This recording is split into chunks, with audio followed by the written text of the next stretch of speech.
Yeah, hi everyone. Hope you're well today. Looking forward to our class and meditations. Little bit of chanting first up.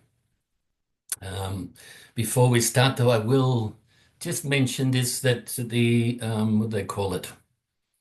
Meeting ID, passcode, and the link for next year's classes is going to be the same as this year. Okay, so we don't have to change. Alicia was able to work it out last week. Okay. So all that we've done is cancelled the class for the 24th. I think it was 24th. Then or 23rd maybe. What is it? 28th, sorry. And then for the 4th of January we've cancelled, and then we resume using the same link, etc., from the 11th of January. So I thought I'd mention that to you. It's better, isn't it, to do it like that because we've memorized it. It's like we're used to putting our fingers in certain spots on the keyboard. And then, of course, next year, if it comes about, then it's a little bit different. You have to get used to it again. Anyway, blah, blah, blah.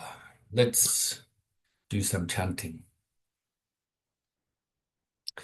Namo Tassa Bhagavato Arahato Samma Sambuddhassa. Namo Tassa Bhagavato Arahato Samma Sambuddhassa. Namo Tassa Bhagavato Arahato Samma Sambuddhassa. Buddham saranam gacchami. Dhammam saranam gacchami. Sangham saranam gacchami. Dudayambi buddham saranam gacchami. Dudayambi dhammam saranam gacchami. Dudayambi sangham saranam gacchami. Tatayambi buddham saranam gacchami. Tatayambi dhammam saranam gacchami.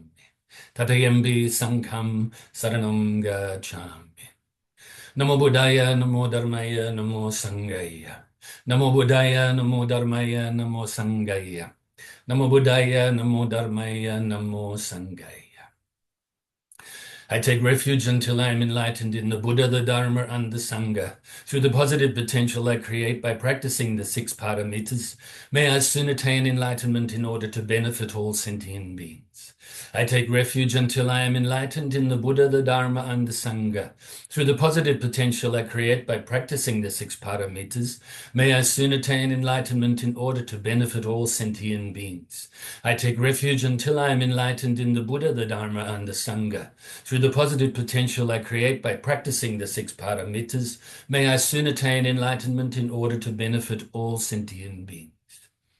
May all sentient beings have happiness and its causes. May they be free from suffering and its causes. May they never be parted from the happiness beyond suffering. May they abide in equanimity, free of bias, attachment to the near, and aversion from the far. I shall cause this. Great compassionate Buddha, please inspire me to be able to do so. Reverently I prostrate with my body, speech, and mind, and present clouds of every type of offerings, actual and mentally transformed. I confess all of my negative actions accumulated since beginningless time, and rejoice in all the virtues of all holy and ordinary beings. Please remain until cyclic existence ends, and turn the wheel of Dharma for all sentient beings. I dedicate the virtues of myself and others to the great enlightenment. However innumerable all sentient beings are, I vow to save them all. However inexhaustible my delusions are, I vow to extinguish them all. However immeasurable the Dharma teachings are, I vow to master them all. However endless the Buddha's way is, I vow to follow it completely. Om Mani Padme Hum. Om Mani Padme Hum. Om Mani Padme Hum. Tayata Om Gate Gate Paragate Parasamgate Bodhisattva. Tayata Om Gate Gate Paragate Parasamgate Bodhisattva.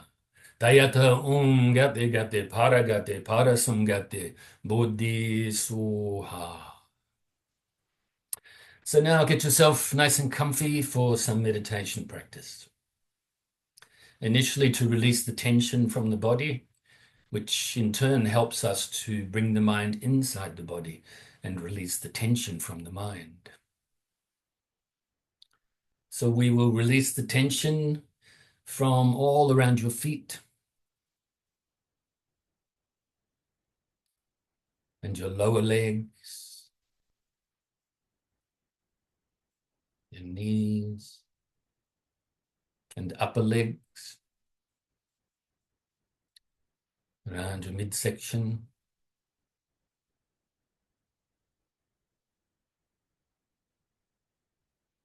your upper torso,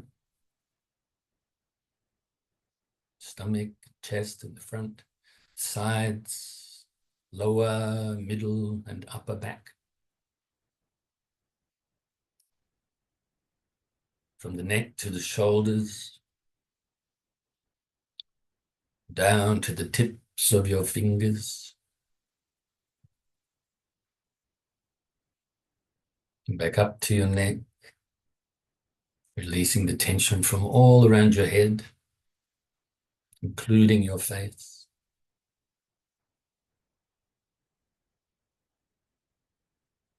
And finally, the crown of your head. And now scan your body briefly once more to see if there's any leftover tension you're able to release.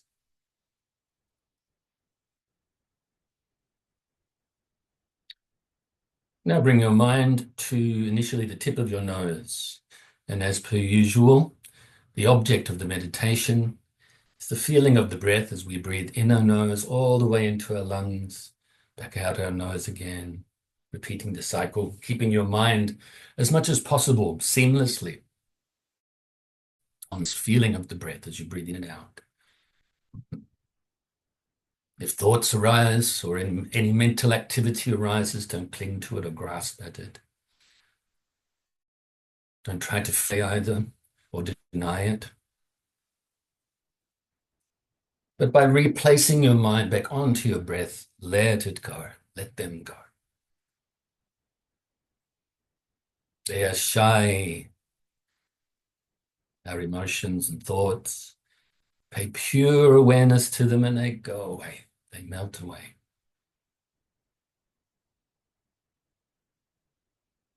So try to keep your mind on your breath brightly. If your mind starts to become dull, then wake it up a little bit by refocusing more brightly. And so while you practice this breath meditation for the first part, just as I did last week I did some long mantras, and I thought this week I will do some other mantras as well. Okay, so maybe only once for some of them, maybe 3 times for other ones. If you're interested in these mantras at a different time, you can question me. You can also just review the class. And if you understand or can understand my pronunciation of the mantra using the Sanskrit words, then you can look them up yourself too, if you're interested. So focusing on your breath though, okay? That's what you need to do. You can look at the video later. Namo Amitabha Buddha, Namo Amitabha Buddha, Namo Amitabha Buddha. Om Zambala Zalandreya Soha, Om Zambala Zalandreya Soha, Om Zambala Zalandreya Soha. Tayata Muni Muni Mahamuni Soha. Tayata Muni Muni Mahamuni Soha. Tayata Muni Muni Mahamuni Soha. Gade Gade Parasamgati Bodhisoha. Gade Gade Parasamgati Bodhisoha. Gade Gade Parasamgati Bodhisoha. Om Mani Padme Hum, Om Mani Padme Hum, Om Mani Padme Hum. Om Hum, Om Hum, Om Hum. Om Hum Gajaguru Padme Siddhi Hum. Om Hum Gajaguru Padme Siddhi Hum. Om Hum Gajaguru Padme Siddhi Hum. Om Hum Gajaguru Padme Todring Sabeza Samayat Siddhi Pala Hum Ha. Om Hum Gajaguru Padme Todring Sabeza Samayat Siddhi Pala Hum Ha. Om Hum Gajaguru Padme Todring Sabeza Samayat Siddhi Pala Hum Ha. Om Rapazanadi, Om Rapazanadi. Rapa Sanadi. Tare ture soha. Tare ture soha. Tare ture soha. Tare ture Sarva Jarbiye Shante Kuru soha. Tare ture Sarva Jarbiye Shante Kuru soha.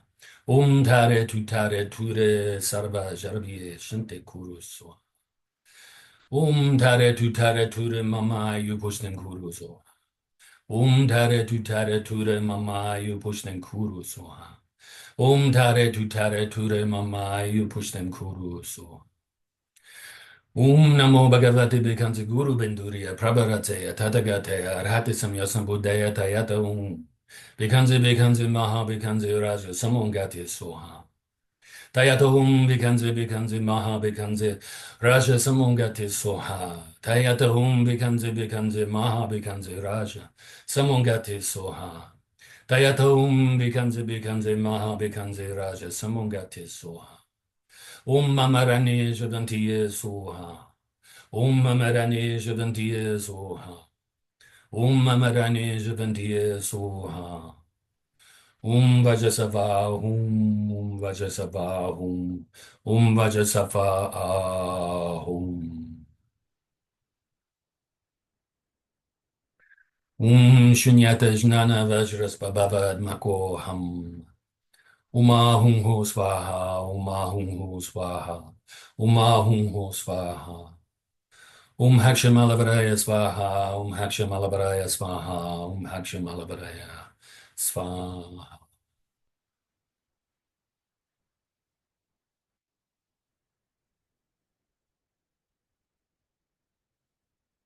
No matter how long your sessions of meditation are, every now and then, unless of course they're really short, like we do during our Zoom class.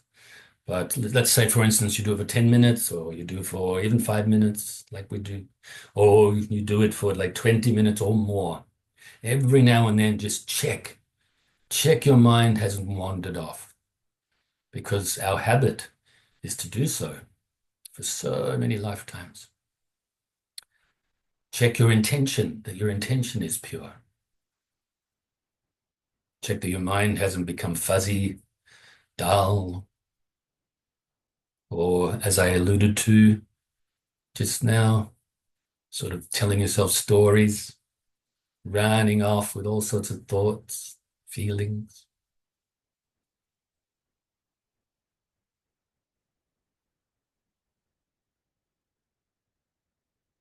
Focusing on your breath. It's a great object to focus on, whether it's the breath, the feeling of the breath, or whether you focus on a specific area of the body, like for instance, in between your eyebrows, and utilizing the breath as it passes this area as well to keep focus there. It helps to bring the mind inside the body, really deep into the mind, engaging the four foundations of mindfulness: the body, feelings or sensations, the mind, and the activities of the mind. And you can even utilize, sort of with a different focus, utilizing the Vipassana or penetrative insight method of meditation. You can utilize the breath for that too. Sort of just notice that the breath is coming and going, never staying in the same spot in the body for any length of time whatsoever. Coming and going. You can even question yourself, what is the breath? What is this idea of the breath? Who is this person that is so-called focusing on the breath? What is this action? What are these sounds that we sort of attach to this practice? And start to realize, get closer to realizing the emptiness of self. For who is this person, so-called person, that is a so-called person? Who is this person that is so-called doing this practice? Not to make ourselves confused, but to go beyond, to penetrate beyond hearing, seeing, so on. So we can feel really pleased with ourselves now for engaging in this practice. A little bit of Dharma talk during meditation today as well. A little bit of variety. And let's fill ourselves with universal loving kindness. Utilize the visualization technique, filling our being, our whole self with, so-called self, I should say, with the white light, which represents the universal loving kindness, which is not separate from universal compassion and joy and based on equanimity, which in turn, eventually, is based on the supreme wisdom. So fill yourself with so much universal loving kindness that it now overflows and radiates outwards, initially to your loved ones, family, and friends, filling them with the universal loving kindness as well.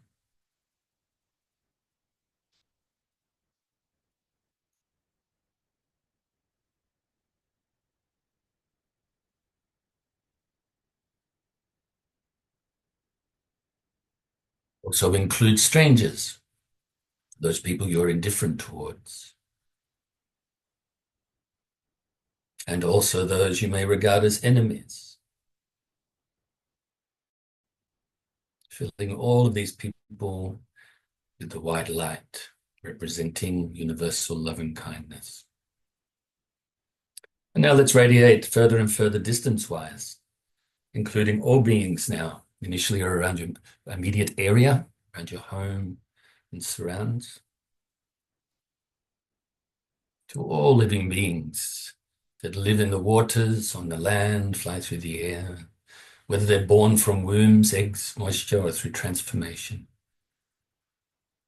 All sentient beings, whether weak or strong, great or small, short or tall, seen or unseen, near or distant, born or to be born, may they all be happy, free from suffering, and be peaceful.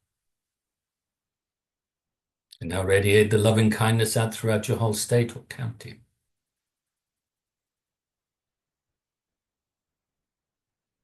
And other states and counties throughout your whole country.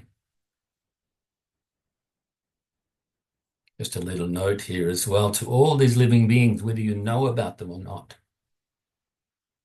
And just like we have with the humans, we have loved ones, or we break it up into loved ones, strangers and enemies. It's the same. It's likewise with these other creatures. Some of them we have an affinity towards. Others we don't think about them. In fact, that's most of them, I'd say. And then there's the other ones that for whatever reason we don't like them. Maybe we fear them. Maybe they've hurt us. Or maybe we've been watching too much TV, too many horror films or something.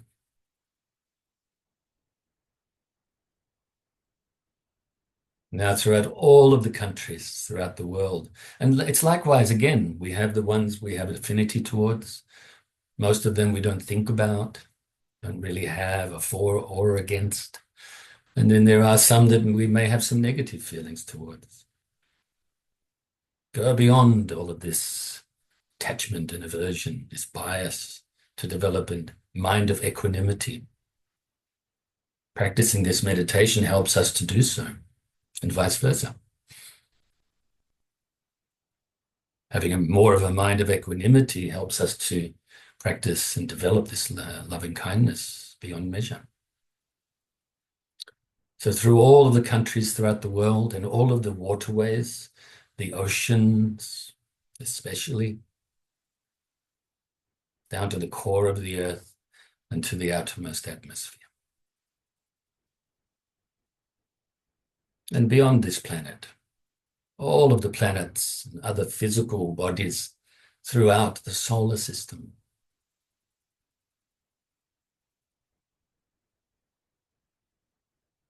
And throughout all of the solar systems throughout the galaxy. And all of the galaxies throughout the universe, until your loving kindness pervades throughout infinite space. Wherever there is life or no life. Right now, we have a limited ability to be able to discern this.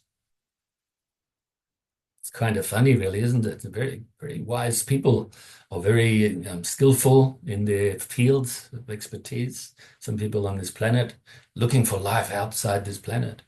Can't find it. But what makes us think that we can, with our limited skills, mentally, how can we perceive it anyway? How is it possible or not possible? And who is this self that is thinking about these things anyway? We just changed. Empty of self-nature.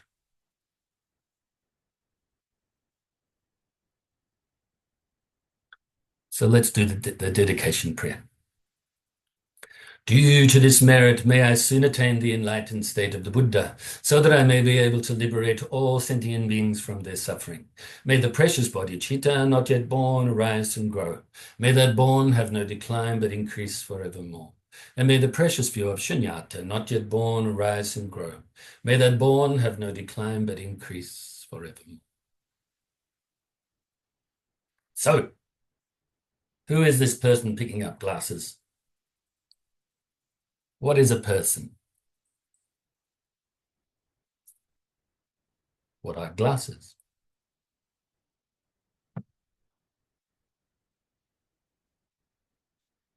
So we're utilizing this teaching number 48 to make a few points during my extra commentary on it, if you like. Now that I've said those things to you before, and during the meditation and just now, it's funny, I make myself laugh when I say my book, my teaching, your book, your teaching, It's funny, I don't know if you've thought about this before, but it's funny how often it's like we reaffirm this belief in self, even in our everyday language.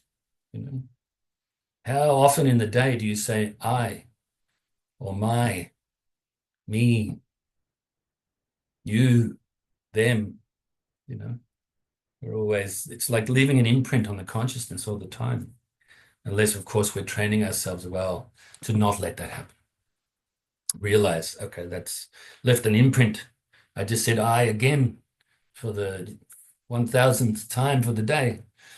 So just understand that. Like I said, you can use humor a little bit and realize, oh, there we go again. There's that reaffirming again.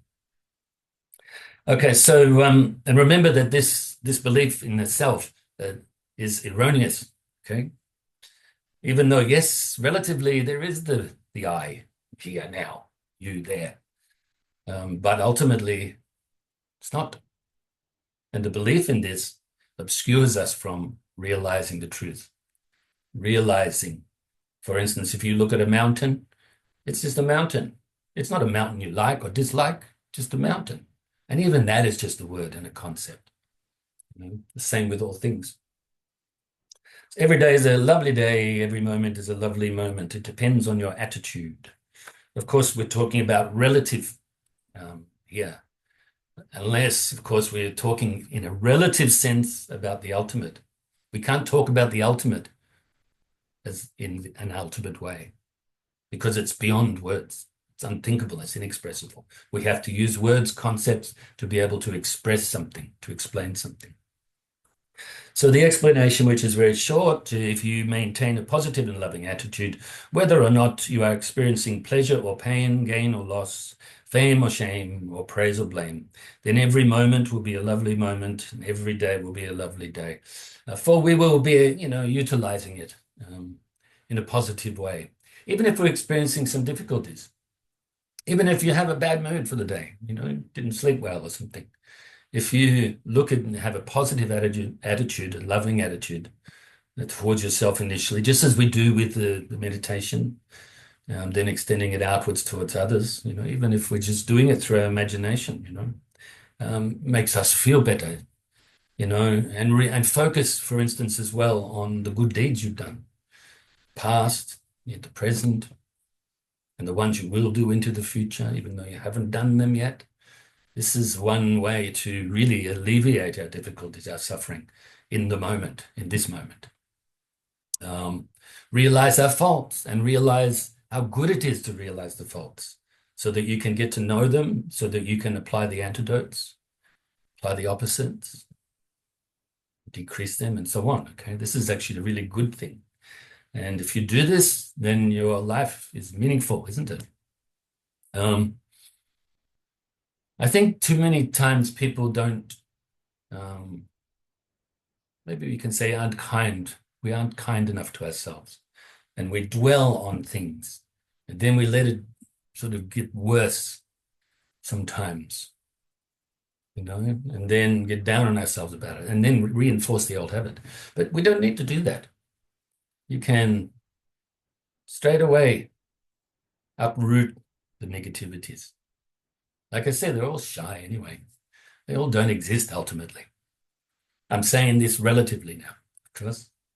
All right, so if we maintain this positive and loving attitude, then we won't get puffed up when we get what we think we want.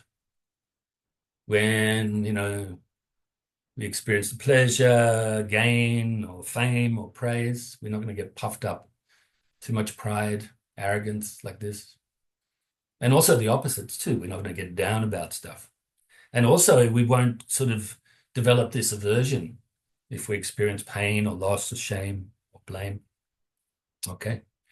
So important to live in the moment. It's, I know it's an overused phrase really. And what is it really? It's just words, the concept behind it. But I think it should be easy for you to know. You look in the past, or you think about the past, I should say. It's not here. It's gone. You think about the future. It's not here. Never comes. So all we ever have is this so-called fleeting present moment. So why not be kind to ourselves in this present moment? What is the other option? Not savory, is it? We don't want it. All right. So then last week we spoke about what I just mentioned then, really 2 weeks ago, and then last week we spoke about the next short paragraph or sentence, which is the 6 paramitas: enthusiastically and joyfully be generous, moral, and patient, and diligently develop clear concentration and wisdom. And so generosity helps us to be able to be moral. So the more the mind is generous, the more giving it is, less attached, less greedy, and therefore we will more likely act in a moral way, think in a moral way, not immoral. Okay, so then of course the mind, morality or a moral mind will help us to be more patient, resilient, especially when dealing with difficulties. Look after our mind during these times. Actually, difficulties are a great opportunity for us to practice the Dharma and to be able to realize how to apply all of the other aspects of the Dharma in a more, you could say, spontaneous way eventually, okay? But here and now at the moment. With a more patient mind, resilient mind, we're able to make the effort in the right direction and do it eventually, with real spontaneous enthusiasm and joy. When we have a mind like this, we're able to develop this concentration more and more. And with the more clear, concentrated mind, we can utilize our abilities to investigate and analyze, and therefore work out what is real, what is not real, develop the supreme wisdom. So I just thought I'd add that today because I don't think I said it like that last week. So this is like how we use the 6 paramitas all together, but also they're in a specific order for a reason, even though ultimately they're not. Okay. What makes the 6 paramitas perfect is the 6th paramita, the wisdom aspect. But we need to develop or we need to practice these other ones to develop the conditions for our mind or us to be able to realize the supreme wisdom. Okay. So the last little paragraph says maintain a positive outlook on your life or in your life, which basically is saying what I said to begin the article or the teaching. Have faith and confidence in yourself. Have faith and confidence that you can truly be compassionate and wise. So compassion and wise, or compassionate and wise, is once again reiterating the 6 parameters. So if we are truly compassionate, truly wise, then we have perfected the perfections. But right now, a little bit fragmented. We are compassionate, maybe not fully, especially all the time. We do have levels of the relative wisdom, but haven't realized the ultimate wisdom as yet. But really have confidence that you can do it. Why not?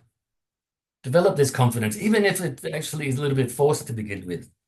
Not a big deal. We have to force something. It's like anything. You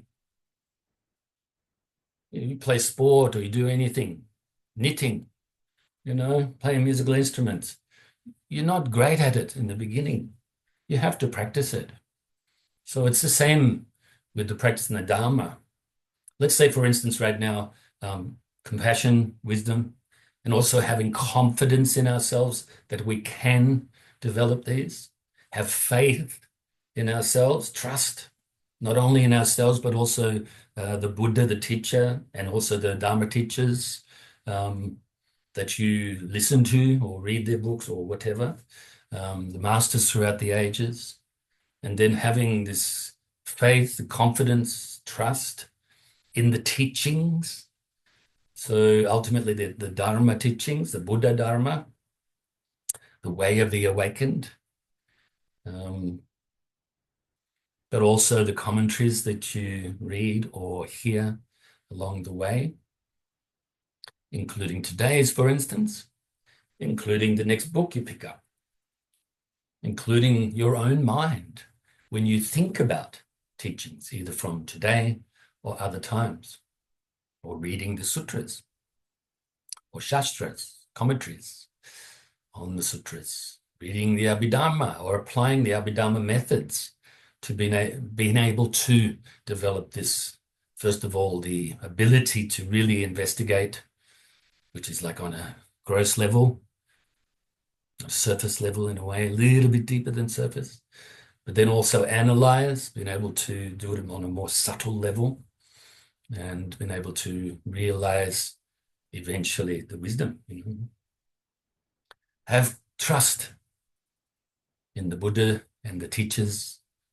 Have the trust in the Dharma, the teachings, the commentaries of the core teachings. And then have trust in yourself, in the fact that you have the ability to realize these yourself. Have the confidence in the Buddha and the teachers. Have the confidence in the teachings and the explanations of the teachings. And have the confidence in yourself to be able to realize this great compassion, supreme wisdom, realize the supreme wisdom. Also, once again, I use that word again. They're all related, these words I'm using, but haven't used the word faith. Have faith in the Buddha who has realized enlightenment. He has realized the goal of the Dharma path, just as all Buddhas from the past have done, just as his teachings help us as we practice them to eventually realize this ourselves. So there's Buddhas from the past, there's Buddhas in the present, and there's Buddhas to be. You have faith in this and also the teachings that point towards that, but also there's, some teachings that are sort of set up to give you an opportunity to develop the faith, trust, and the confidence. Maybe when you read them the first time, it's difficult. but eventually you can start to realize which teachings are interpretable, which teachings are definitive, which ones there to put into practice right now, which ones are there to help you to develop the confidence to practice, and etc., etc. Okay. And so let's have a look. We've got about 3 or 4 minutes, I think. Faith, we know about this already. We've spoken about it in depth a few times. So you have either 3 types of faith or 4 types of faith. When you add the 4th, that is perfect faith. That is actually when the first 3 are together, unified and perfected. Then that is perfect faith. So the first one is the faith in the Buddha and Dharma. Now, this is from a Buddhist perspective, obviously. The idea of faith or blind faith or whatever it may be called, from some other traditions, it's not the same. Even though I'm not putting that down because that can be helpful too. But I won't go into that now. From Buddhist perspective, true faith. First of all, the first type is having faith, trust and confidence in the qualities of the Buddha or the Buddha's mind, enlightenment, and the Dharma teachings, the qualities of the Dharma teachings, as I mentioned a few just before, helping us to work our way to enlightenment, just as the Buddha did. Then the second type of faith is the faith of emulation, where now we've checked, we've thought about it, sort of contemplated on the qualities of the Buddha and the Dharma. And now we want ourselves to have these qualities, to emulate these qualities. You yourself want to be enlightened. You yourself want to give the teachings and help all living beings to attain enlightenment.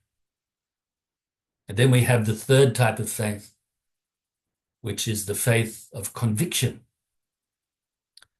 where we have thoroughly tested it, put into practice the Dharma teachings, and now we have no more doubts. Whether, doubts about the Buddha, doubts about the Dharma, doubts about your own abilities, they have all been purified through your practice and by your practice, because of your practice. And so this is the faith of conviction. You could also say the faith of no more doubts. When these 3 are together, unified and perfected, this is called perfect faith. And you can have, I'm going to use these words again, you can have faith, confidence, and trust that you can realize this perfect faith on the way to enlightenment. And of course, ultimately, at the time of enlightenment and beyond. So I think that'll do for that teaching. I know my clock says 5:39, so I may get cut off. I'll say now, thank you. I really rejoice in your goodness, in your studies,